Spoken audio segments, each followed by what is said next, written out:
जय महाराष्ट्र। मी सन्मान्य राजसाहेबांचा महाराष्ट्र श्रीनिवास लाहोटी।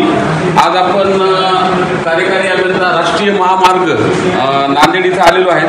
कालपासून माझे मित्र स्वाभिमानी शेतकरी संघटनेचे किशोर ढगे आणि आज सगळ्या पेपरमध्ये बातम्या आलेल्या आहेत की परभणीचं उड्डाणपूल जे आहे ते मृत्यूचा सापळा बनलेला आहे आणि खरोखर परिस्थिती गोष्ट तशी आहे। त्या काळजीपोटी मी आज स्वतः नॅशनल हायवेला आलो होतो आणि इथं इंजिनियर मॅडमशी बोलणं झाल्यानंतर 25/6/2025 त्या उड्डाण पुलाचं मेंटेनन्सची यांनी मागणी केलेली आहे एसी कार्यालय छत्रपती संभाजीनगर येथे।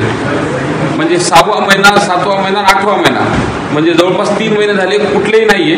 मग मी त्यांना म्हणलं की हे काम कधी होणार आहे? ते म्हणले आता आम्हाला माहित नाही आणि आमचे परभणीचे माणसं मरत आहेत असं सुद्धा त्यांना सिरियसली सांगितलं।